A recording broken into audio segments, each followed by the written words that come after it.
What if the coincidences in your life are actually messages from the universe? Imagine this. You're sitting at the edge of your bed, staring at the floor as if searching for answers in the wood grain. The clock has ticked far too late, but sleep won't come. The silence feels heavy. Maybe it's the end of a relationship that once felt eternal. Or the bitter sensation of coming home, day after day, feeling like your job no longer makes sense. Maybe it's just the emptiness, that invisible hole no one sees, but that screams from within. In those moments, everything feels suspended, as if the world has stopped responding, as if you've lost both the map and the compass. And then, suddenly, something small happens. You hear a song on the radio, exactly the one that marked a special moment in your life. Someone from the past reappears, without explanation. A number keeps repeating on your phone screen.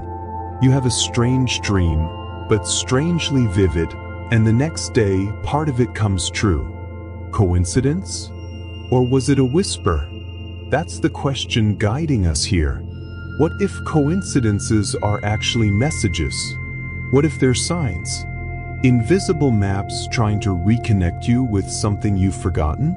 Swiss psychologist Carl Jung called these unlikely encounters synchronicities, events that, though not causally related, carry deep symbolic meaning for the person experiencing them. In other words, it's not the world that changes. It's the way it speaks to you that does. Maybe you've never stopped to think about it. Or maybe deep down you've always felt it. That there's a hidden intelligence, an order behind the apparent chaos. A kind of flow, like an emotional current, trying to carry you somewhere, even when everything seems still. Synchronicities tend to happen more often when we're adrift. During times of transition, loss, doubt. When the structures collapse, logic fails, and the only language left is the one of the soul. It's in that vacuum between what was and what hasn't yet become that the signs begin to emerge, soft, unexpected, almost poetic. This script is an invitation. Let's dive deep into what synchronicities are, how they work, why they appear especially when we need them the most, and most importantly, how they connect us to our deepest purpose, not the one imposed from the outside, but the one that's been pulsing within us all along. If you've ever found yourself saying, "This can't be just a coincidence," if you've ever felt like life is trying to tell you something, if you sense that something bigger is unfolding between the lines of your everyday routine, then you're exactly where you're meant to be. Let's decipher the signs together, and maybe, just maybe, discover that life never stopped guiding you. You just had to learn how to listen. Have you ever felt like the universe answered a question you didn't even know you'd asked? Maybe you thought of someone you hadn't seen in years, and hours later, they send you a message. Or you're facing an agonizing doubt, and while walking distractedly down the street, you read a phrase on a wall that seems to speak directly to your heart. What are we supposed to do with these moments? The logical mind tries to dismiss them, says it's coincidence, random chance, noise. But the heart hesitates. There's something there that feels important. That something has a name. It was Carl Gustav Jung, one of the fathers of analytical psychology, who coined the term synchronicity to describe these events that have no direct causal connection but are deeply linked by symbolic meaning. Synchronicity is the meaningful coincidence of two or more events, where something more than chance is at play. Carl Jung. To Jung, synchronicities are manifestations of the collective unconscious, as if the universe, in its mysterious intelligence, moves to create small symbolic mirrors of what is happening inside us. They're not just coincidences, they are emotionally encoded messages, appearing to remind us that there is an invisible thread connecting everything. Random coincidence versus meaningful synchronicity. Not every coincidence is a synchronicity. The difference lies in the emotional impact and the subjective relevance of the event. If you see someone wearing the same shirt as you, maybe it's just a coincidence. But if you randomly open a book at a bookstore and the page reveals exactly the answer to a question that's been haunting you for days, it hits you. You feel something. It's like the world is nudging you, as if it's saying, "Pay attention." That shiver, that subtle jolt, is one of the keys. Synchronicities stir us. They unnerve us. They move us emotionally before the rational mind can even make sense of what's happening. And that's where the mystery and the beauty resides. Everyday, but powerful examples. Synchronicities don't always manifest in grand, dramatic ways. They tend to be subtle, almost disguised as ordinary things. Here are some common examples. You keep thinking of a specific number, and it starts appearing everywhere. On clocks, license plates, receipts. You're grieving, and as you look at the sky, you see an unusual, rare bird that deeply reminds you of the person who passed.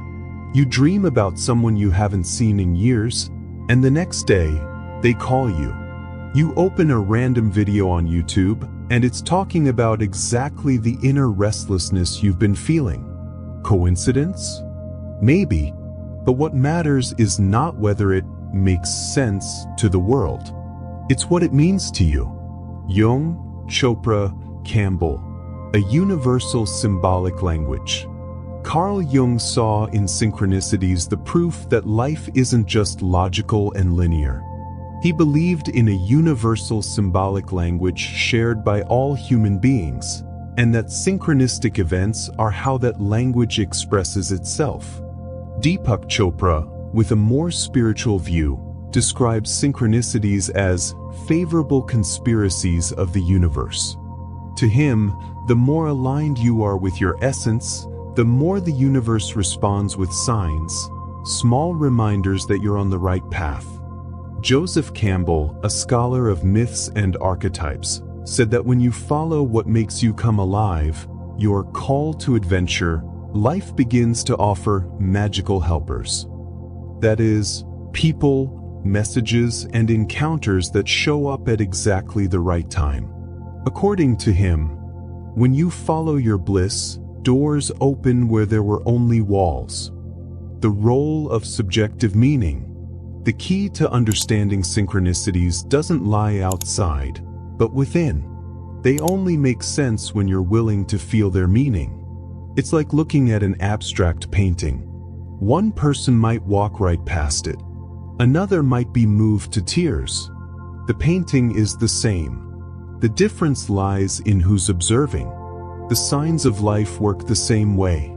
The universe speaks in symbols. Those who are present hear it. Synchronicities don't appear to convince your mind. They appear to touch your soul. And the more you recognize them, the more they show up, as if the universe says, "Now you're paying attention. Let's keep going." Life moves in cycles. Beginnings and endings. Expansion and retreat, clarity and confusion. Yet there are moments when those cycles stop feeling natural and become deeply painful. Moments when everything you thought was solid begins to fall apart. And in the middle of the chaos, a question emerges: why is this happening to me? But what if the real question is, why is this happening for me? The emotional structure of major transformations. Profound personal transformations usually follow an intense and nonlinear emotional path. It's not a pretty, fast, or predictable process.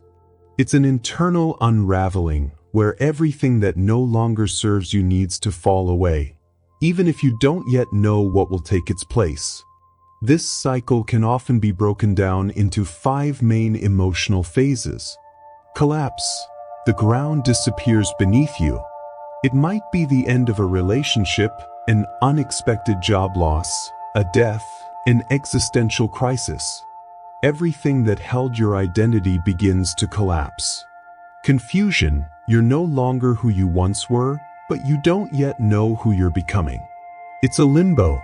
The outside world keeps spinning, but inside, everything feels suspended. Intuition, small flickers start to appear.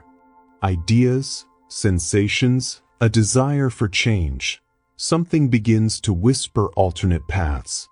Reconstruction, based on these new insights, you begin to rebuild.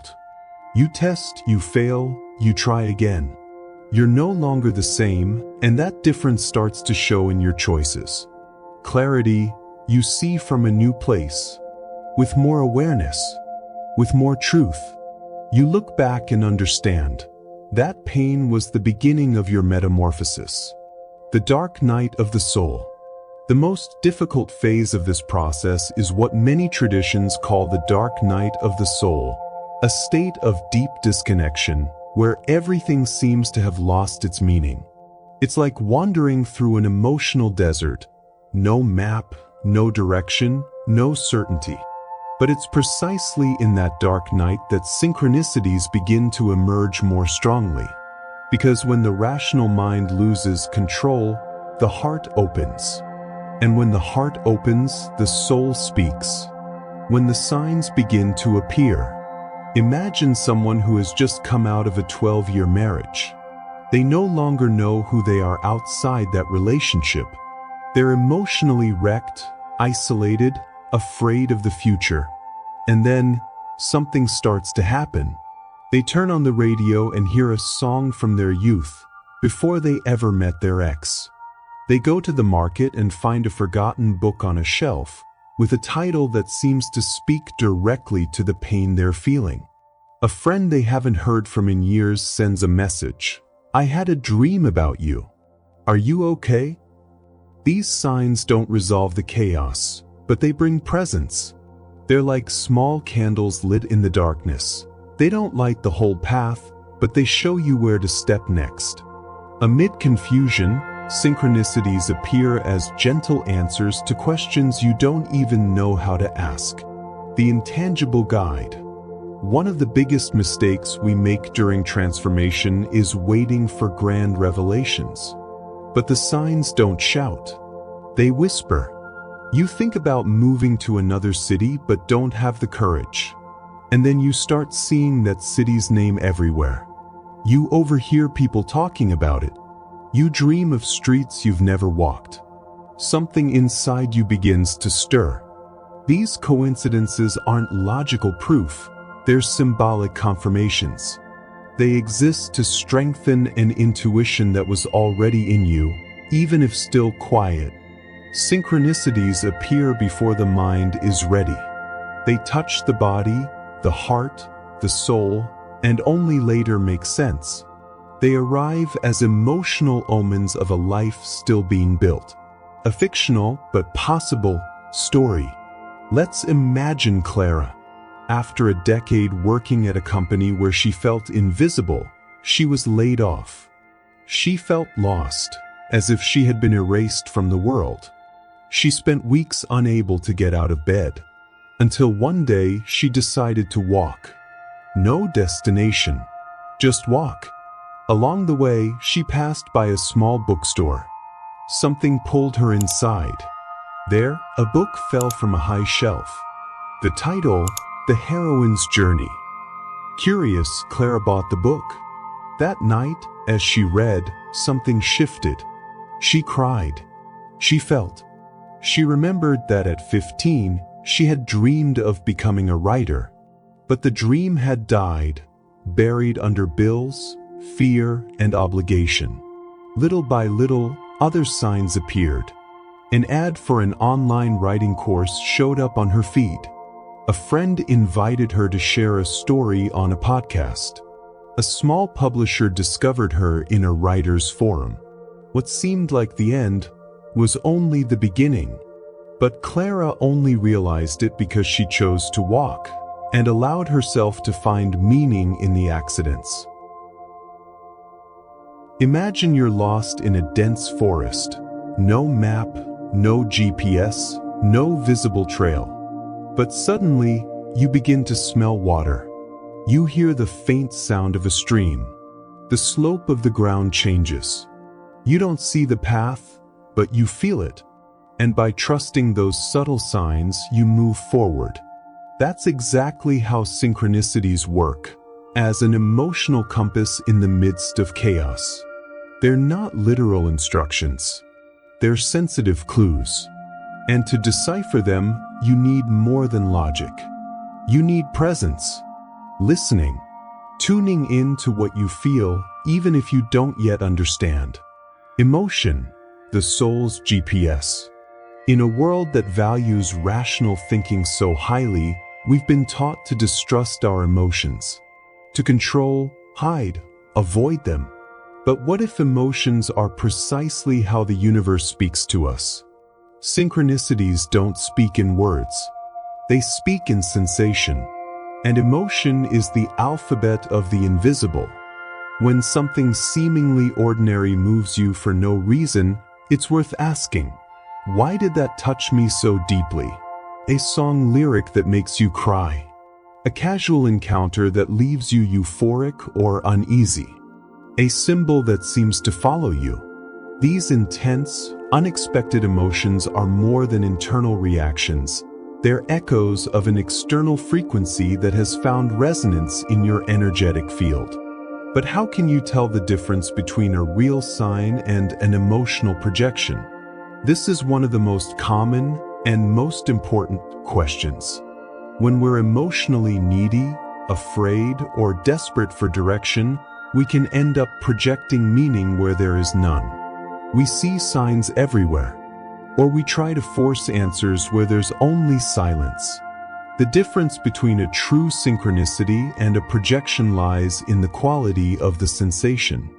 A real synchronicity arises naturally, doesn't need to be forced or fit in, brings a special kind of chill, a mix of surprise and familiarity, as if something inside you already knew. The projection, on the other hand, is born from anxiety.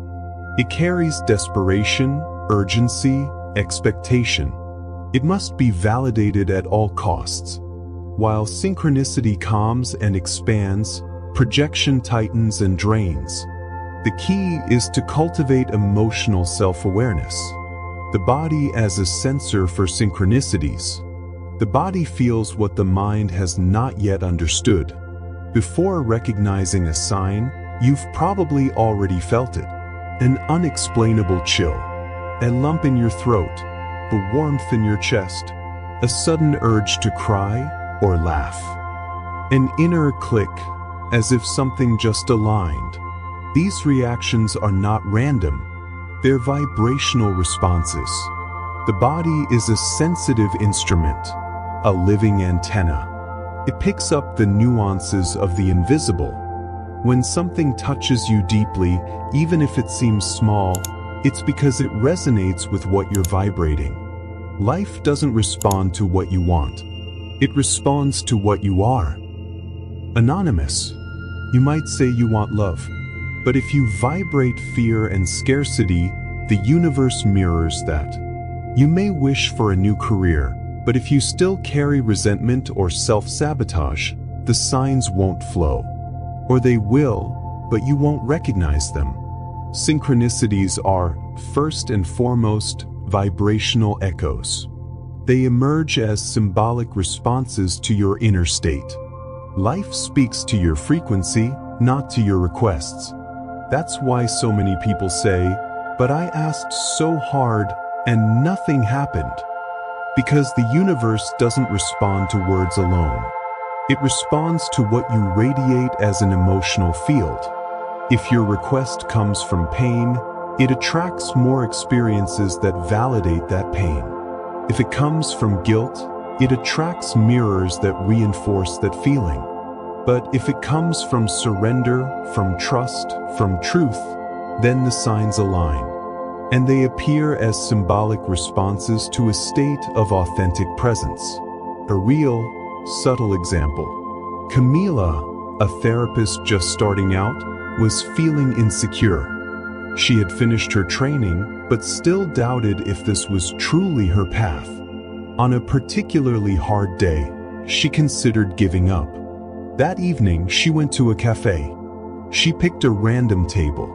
As she sat down, she noticed a forgotten book on the chair next to her. The title? Healing Begins With You. She smiled. Coincidence? Maybe. But while waiting for her coffee, an older woman sat across from her, pointed to the book and said, "That title reminds me of the therapist who helped me through depression. She was young like you. There are so many people who need souls like hers." Camila said nothing. She just felt. Quietly she cried. And she understood. It wasn't about logic. It was about listening to life through the heart. Synchronicities aren't magical in the fantasy sense. They're magical in the deepest sense.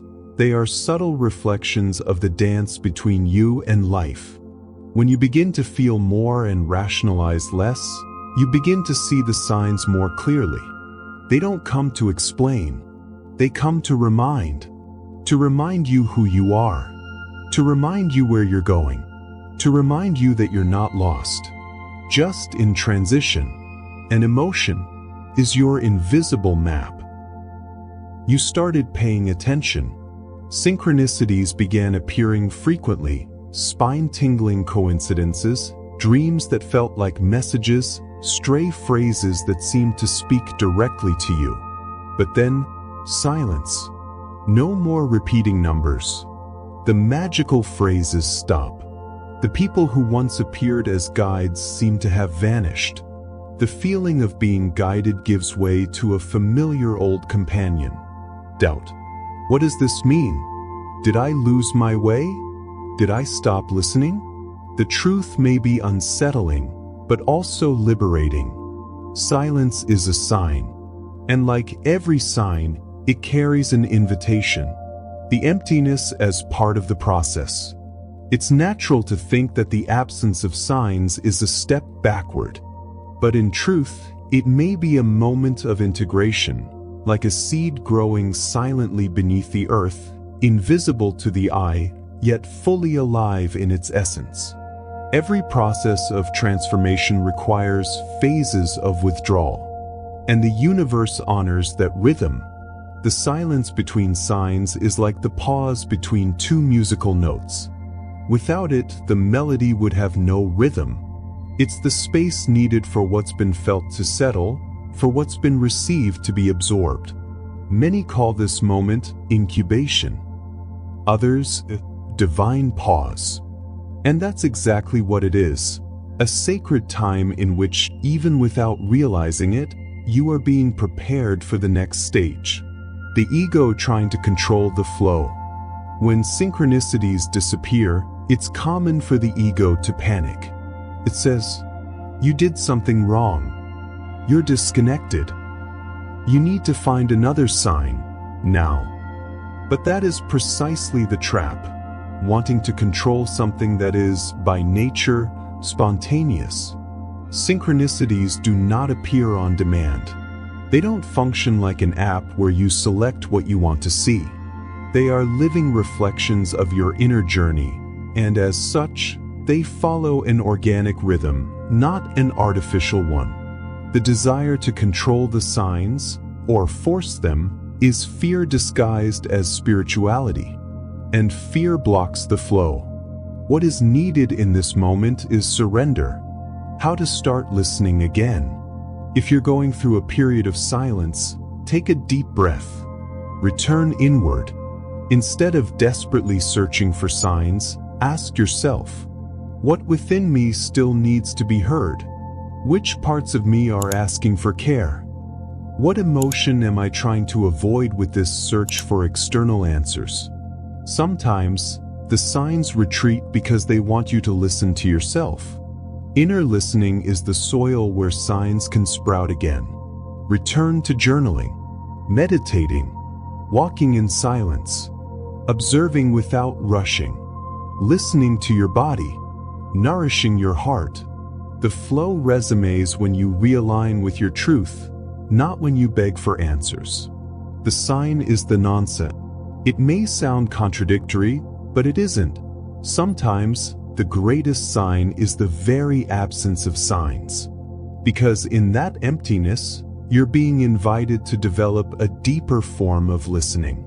You're being challenged to trust, to mature spiritually, to recognize that the universe is not your servant, it is your mirror.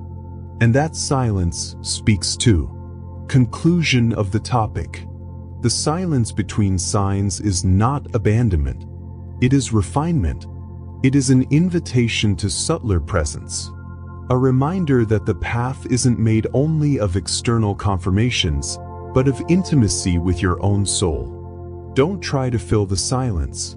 Just be with it, because it is within that space that the next sign is already germinating. At some point, we all ask ourselves the question, what is my purpose? Sometimes it comes as a whisper, other times as a desperate cry amid daily dissatisfaction. But what few understand is that purpose rarely arrives as a grand revelation. It doesn't descend from the sky in golden letters. It reveals itself in fragments. And it's precisely synchronicities that deliver these clues. Like puzzle pieces that only make sense after a long time and deep presence. The myth of the grand purpose. Many people search for their purpose as if seeking a final destination. Something fixed, definitive, stamped into a profession, a title, a clearly defined mission. But what if it's exactly the opposite? What if purpose isn't a place to reach, but a way of walking? The problem is that we've been taught to view purpose as something outside of us. As a prestigious identity, a kind of soul title. But purpose rarely shows up that way. It reveals itself in what moves you, in what calls you, in what repeats, in what brings you to life, even if you can't explain why. And this is where synchronicities enter as messengers of what is trying to be born within you. The universe doesn't reveal the whole movie, but it gives you trailers. Small moments that shine in the middle of daily life and awaken something ancient or completely new inside you. You watch a video about gardening and, for no clear reason, feel the urge to cry. You hear a story about someone who left everything behind to travel the world and feel a sharp, inexplicable longing. You find a book about astrology in a secondhand store and remember how, as a child, you spent hours staring at the stars and writing down your dreams. These fragments are vibrational memories. They are reunions with parts of yourself that had been asleep. And synchronicities are the catalysts that reignite these memories. Many times, purpose reveals itself through patterns we insist on ignoring. Conversation patterns. You always end up talking about the same topic with different people. Old passions, that thing you loved doing as a child but buried under the weight of expectations. Natural talents, things you do with ease that others recognize, but that you don't value because they seem too simple. Synchronicities tend to pull that thread. They bring those passions back. They create unlikely encounters that reawaken old skills. They place you face to face with versions of yourself that already knew, long before you forgot. Your purpose is not something you invent. It's something you remember. Anonymous. It's important to understand the difference between a spiritual mission and a practical vocation. Your spiritual mission might be to expand awareness, to heal through listening, to inspire people to live more truthfully, or simply to be a loving presence in the world. Your practical vocation might be to write, to teach, to care, to build, to lead. Synchronicities help bridge those two realms. They show how what you do in the world, practical action, can align with what you are inside, soul mission. An example, Someone working in home organization might, in fact, be fulfilling a spiritual mission of bringing clarity and lightness to others. Someone who sings might be channeling emotional healing, even if they don't consciously know it. The universe reveals this gradually, but only if you pay attention. Many of the most powerful clues about your purpose come through people. Souls that show up at precise moments and play key roles. A mentor who says something you never forget. A client who challenges you to be more creative, forcing you to access gifts you didn't know you had. A friend who invites you to an experience that completely shifts your life's direction. These people are synchronicity portals. They don't appear by accident. They carry messages, activations, subtle nudges that place you back on track. If you look closely, you'll realize the most defining relationships in your life, whether good or difficult, always had something to show you about who you are and where you're going. Your purpose is not a goal to be reached. It's a way of being that brings you life, meaning, and presence. And the signs don't show up to give you ready-made answers. They come to remind you of what you already know or forgot. The universe, in its silent wisdom, continues to whisper through symbols, encounters, and emotions. It's up to you to choose. Will you call it coincidence or start listening? Because in the end, purpose is not a destination. It's the path where the signs become part of who you are. For some people, synchronicity still feels too mystical, unexplainable, a mystery that defies logic. But what if I told you there's science behind the magic? Maybe not the kind of science found in conventional textbooks, but a science that weaves through physics, neuroscience, and the invisible workings of our own subconscious. Because at its core, synchronicity is less about external miracles and more about internal alignment. And once you understand how this mechanism works, you begin to see that the invisible is also measurable. Let's start with the brain. There's a small structure in your nervous system called the RS, the reticular activating system. Its function is simple but powerful, to filter what is relevant to you. Every day, your brain is bombarded by millions of pieces of information.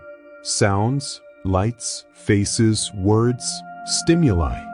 If you tried to process all of it at once, you'd shut down. So the RAS acts like a gatekeeper of perception, only showing you what aligns with your beliefs, emotions, and current focus. Ever noticed how, after learning a new word, it suddenly seems to appear everywhere? Or how, after thinking about buying a specific car model, you start seeing it all over the streets? That's not magic. That's selective attention. It's the RS saying, "This matters to you right now." And guess what happens when you're emotionally attuned to a deep question, a sincere desire, or an existential dilemma? You begin to notice synchronicities that previously went unnoticed. In other words, the sign was always there, but now you're ready to see it. While the conscious mind is logical and linear, the subconscious is symbolic and associative. It communicates through images, emotions, sensations, and metaphors. That's why dreams often seem chaotic, yet carry profound truths. And it's why certain coincidences affect you for no apparent reason. Your subconscious picked up an emotional message, even if your rational mind hasn't decoded it yet. The subconscious also plays a key role in synchronistic manifestation. It absorbs your emotional patterns, your deepest beliefs, and begins to shape your experience of reality accordingly. If you deeply believe that life is hard, your subconscious will create experiences to confirm that belief. But if you start shifting that pattern, even subtly, the outer world responds. And the signs begin to shift too. Quantum physics, though complex, offers fascinating clues that help us understand how synchronicities might work. One of the most intriguing concepts is quantum entanglement. When two particles are entangled, they remain connected even over vast distances. If you alter the state of one, the other reacts instantly without any visible exchange of information. This defies the logic of classical physics, but it opens the door to understanding that everything is connected, even if that connection can't be explained in traditional terms. Another concept is non-locality, the idea that particles can be correlated without occupying the same physical space. That is, it's not necessary to be present in the same location for mutual influence to occur. These principles remind us that the universe is a field of interconnected possibilities. And this brings us to another essential idea. Most people have heard of the famous law of attraction. But before that comes another, lesser-known, yet far more fundamental principle: the law of vibration. It states that everything, absolutely everything, vibrates at a specific frequency: objects, thoughts, emotions, intentions. When you emit a certain emotional frequency, love, fear, gratitude, guilt, you resonate with events, people, and experiences that vibrate similarly. The universe does not respond to what you intellectually desire. It responds to what you emotionally vibrate. That's why, even without asking, you can attract amazing experiences when you're aligned with your essence. And it's also why you can keep attracting painful repetitions when you're disconnected, even if you desperately want to change. Finally, a crucial point: the brain interprets reality through emotion first, then logic. The emotional response is always faster. It's instinctual. It's primal. That's why signs move you before they make sense. You cry before you know why. You get chills before making a connection. Your heart races without a clear reason. Only afterward does the mind try to translate what the body already knows. This sequence is essential for understanding the phenomenon of synchronicities. First you feel, then you understand. And the more connected you are to your body and emotions, the more clearly you'll perceive the signs when they appear. By now, you understand. Synchronicities are more than mere coincidences. They are symbolic compasses, vibrational responses, echoes of who you are on the inside. But now comes perhaps the most important question of all. How do you live this way? How do you turn this awareness into everyday practice? Living guided by synchronicities isn't about having all the answers, nor is it about waiting for the universe to do everything for you. Above all, it's about developing a sensitive presence, a refined listening that puts you in synergy with something greater. And yes, this can and should be cultivated. One of the most powerful and simplest practices you can adopt is the habit of recording the signs you receive. It might sound trivial, but it's not. By writing down your synchronicity experiences, you strengthen your selective attention. Remember the RAS. Create a symbolic record that helps you notice patterns and repetitions. Emotionally validate your experiences, which in turn opens the door for more synchronicities to arise. You can use a physical notebook or a notes app. The medium doesn't matter, the gesture does. Write down what happened, how you felt, the context you were in, and what you intuited from it, even if you don't understand it right away. Over time, this journal becomes a living map of your journey. And sometimes, rereading an old synchronicity makes it click only months later, as if time had been waiting for you to mature enough to understand. Yes, you can ask for signs. The universe isn't an automatic machine, but it does respond to sincere intention. Here's the key: don't ask in desperation or haste. Ask with humility and openness.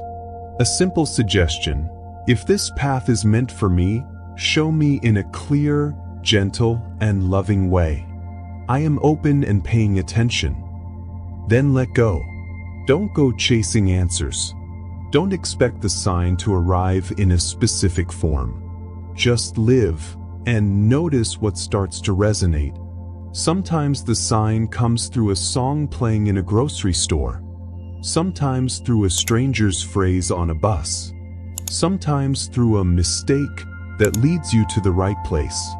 No external sign is more powerful than your inner listening, and that can't be accessed through noise. Meditation, quieting the mind to hear the soul, even if just for 5 minutes a day. Mindfulness, being fully present in small moments. Savoring your coffee, feeling the breeze, truly being there. Intuitive writing, putting your questions, emotions, and I don't knows onto paper and letting something emerge uncensored. What comes out is often surprising. Sometimes answers you didn't know you had. These practices clear the internal field. And when your internal field is clear, the signs become unmistakable. You don't need to become a mystic, a monk, or an alchemist. But small connection rituals help tune your frequency, and the universe loves symbols. A few examples. Taking a deep breath with your hands on your heart before leaving home, asking for clarity and protection. Lighting a candle and silently asking a question. Visualizing your energy expanding like golden light and saying, I am available for the signs. Walking in silence for 10 minutes a day, simply observing what draws your attention, without judgment. These gestures aren't magical by themselves. They're magical because they create emotional space. And where there is space, the invisible can enter. Now, a key point: don't confuse sensitive listening with emotional dependence. Receiving a sign doesn't mean you should drop everything and move to another city. Sometimes the sign is just a suggestion, an invitation to reflect or to look at something with more care. Not everything that moves you needs to be followed blindly. So before acting, ask yourself, is this sign inviting me toward love or fear? Am I interpreting this as a sign because I really want a specific outcome? Am I forcing a meaning, or did it arise naturally? Synchronicities are bridges between your soul and the world. But it's still up to you to cross them or not. They don't replace your responsibility to choose consciously. Living guided by synchronicities isn't about constantly searching for signs. It's about being available for them. It's about cultivating a receptive presence, a quiet trust, a dance between intention and surrender. The universe is in dialogue with you. It always has been. Now you've started to respond.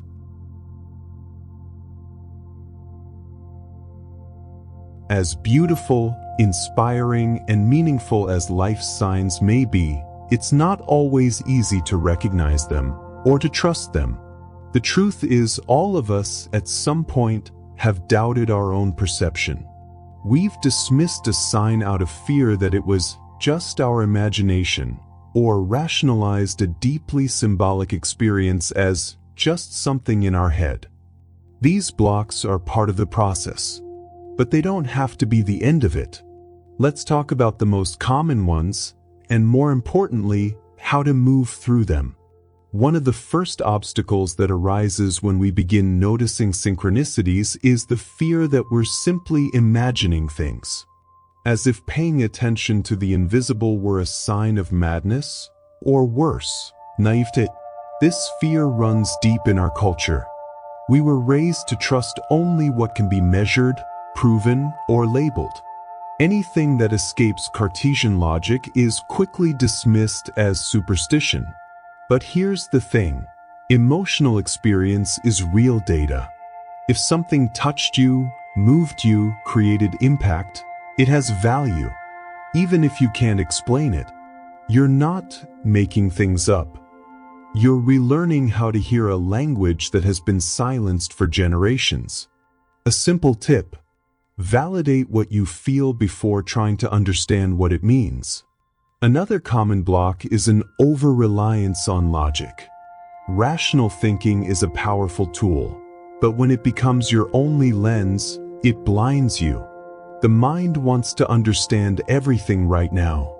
It wants to label, categorize, control. But the universe speaks in poetry. Synchronicities communicate in metaphors, in their own timing, in layers. Trying to rationalize a sign too quickly is like opening the oven before the dough has risen. You interrupt the symbolic gestation process. Instead of asking, "What does this mean?" try first asking, "What does this awaken in me?" Leave space for the meaning to unfold. When the moment is right. Living guided by synchronicities doesn't mean living in constant anxiety for messages from beyond. In fact, the more you demand signs, the less they tend to appear. Urgency blocks listening. Attachment distorts interpretation. The universe doesn't respond to your desperation, it responds to your internal vibration. If you're operating from a place of need, everything you perceive will be filtered by your desire for control.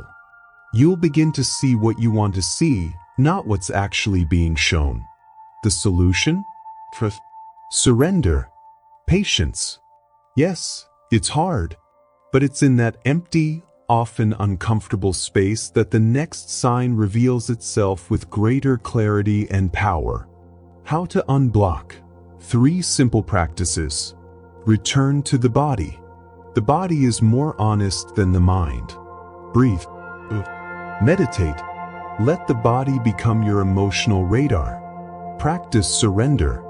When in doubt, say aloud or silently to yourself, "I release the need to understand right now.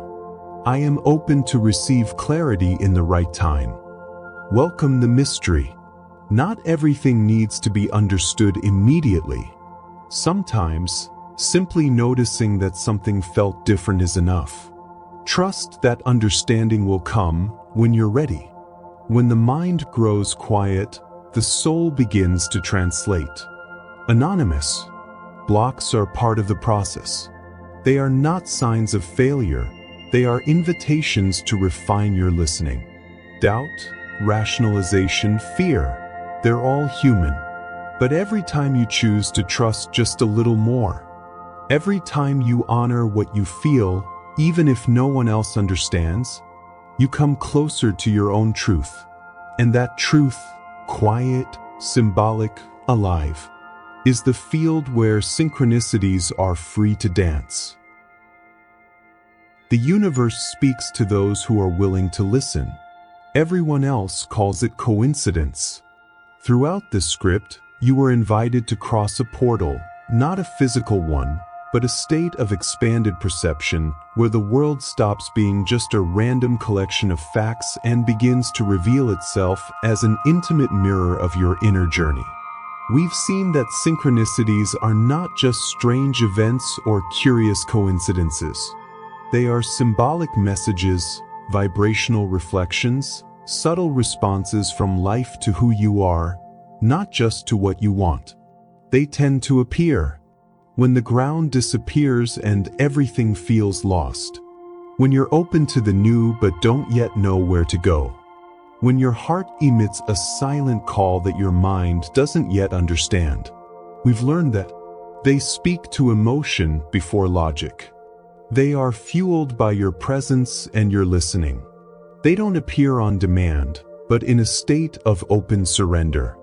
And most importantly, signs don't come to control you. They come to remind you of your rhythm, to remind you of your soul, to remind you of the path your heart has always known. Life is in constant dialogue with you. Each day, each detail, each encounter could be a door. But to see these doors, you must slow down, Quiet the internal noise. Let go of the need for control. Cultivate trust as a spiritual practice. When you do this, even for just a few moments, you begin to notice that you've never been alone, and that even in the quietest moments, something greater is guiding you. This isn't about mystical predictions. It's about recognizing the movement of life within and around you. Because purpose doesn't shout. It whispers. Because truth doesn't impose. It invites. And signs don't convince. They touch. Now that your eyes and your heart are more open, you don't need to go chasing the next sign. Just be. And when something arises, an image, a phrase, a chance encounter, and you wonder whether it has meaning, watch what happens inside you. Maybe it's just a coincidence. Or maybe it's the universe responding. Maybe it's the next step on your invisible path. So breathe, be still, and listen. Every life is, in itself, a sequence of signs. Those who learn to notice them dance with the infinite. Unknown author.